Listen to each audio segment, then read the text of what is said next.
this is my studio and desk setup for 2020. It's mainly targeted at photography and videography, but I think if you're looking to set up your own desk, you may find a few useful things in this, so please stick around till the end.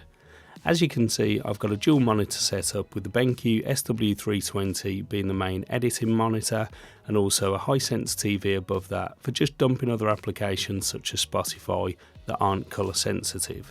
And I think this works out really well, just having that additional kind of desktop space where it's not actual critical work that I'm using that for. It's all held up just on an IKEA shelf. The room also has to double as storage, and I really like using actual shelving units to store items on so that I can grab them quickly if I'm running out of the flat and need to do some work. So having them easily available makes my life a lot more simple.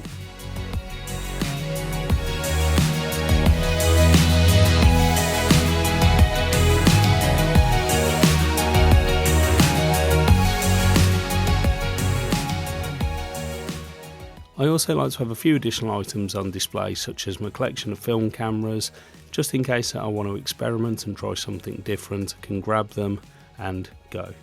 Below that I have all of the tools that I use on a regular basis, so all of the cameras that I'm actually using for my video and photography work. And again, it's all designed just so I know where everything is and I don't have to go through boxes or storage to find it. Below there is additional storage and my actual battery charging on a unit. Now, I did steal this idea from a photographer called Joe Allen, and I think just putting the chargers on like a keyboard stand really makes it easy to use. So whenever you need to just quickly charge a battery or grab a fresh one, you can just grab it and go.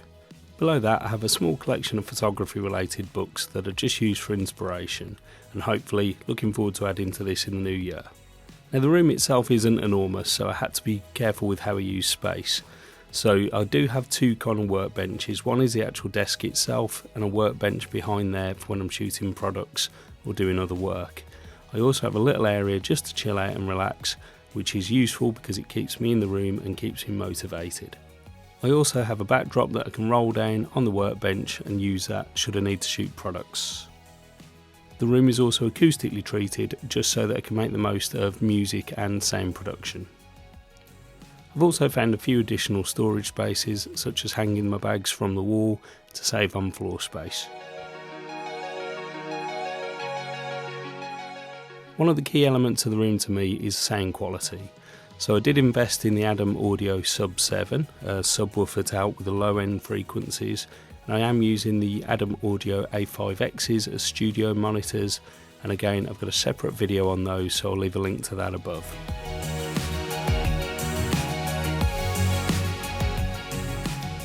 The heart of the room though is a PC. It's used pretty much solely for video editing, and it's currently Ryzen 9 with 64GB RAM, one of the latest Radeon graphics cards, and using one of the 570 version of the motherboards, so it should see me good for a number of years now. The one thing that I haven't done though is made it look pretty, so it is pretty much a bare bones unit and gets the job done.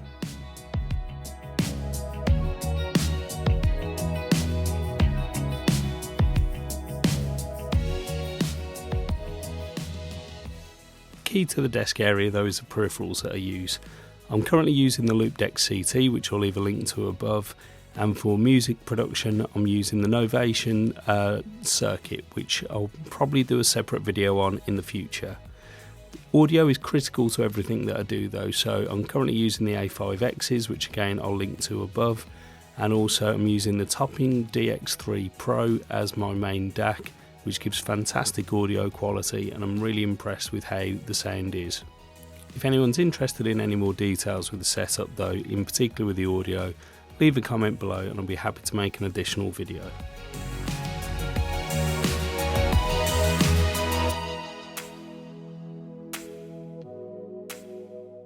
For peripherals, I'm using a Drevo keyboard because I love the feel of a mechanical keyboard, and the classic MX Master 2 mouse. The main monitor is the BenQ SW320, which is fantastic for colour sensitive work, and as I've said before, I just have an additional TV that uses a second monitor. The desk is held up on the classic Alex drawer from IKEA, and it's great just for additional storage.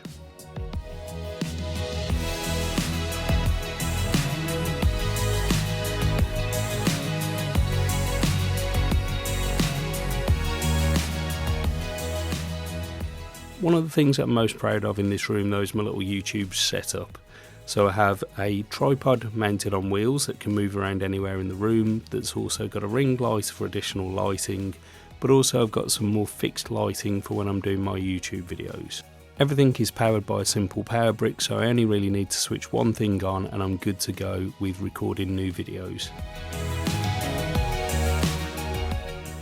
It's really simple just to set up a quick fill light on the one side and then actually have a boom arm that's attached to the wall with my key light that I can adjust as I need to, and the crucial thing about this is it doesn't take up any additional floor space. So all I need to do is drop the arm down and that light is good to go.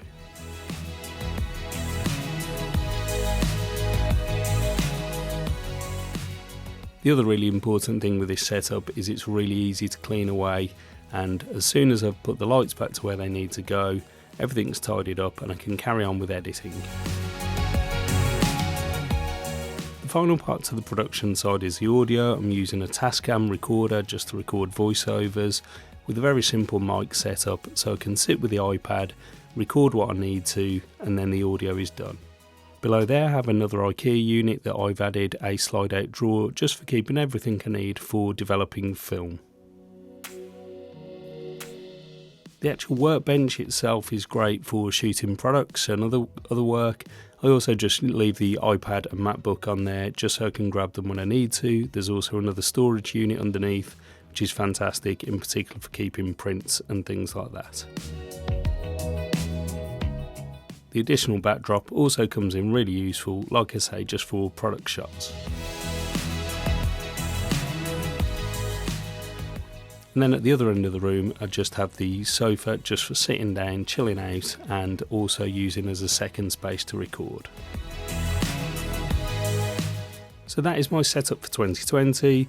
There's also a last little nod to the actual camera that I'm filming with, which is my EOS R rig using a slider and tripod, but I've got another video coming up on that soon, so do hit subscribe.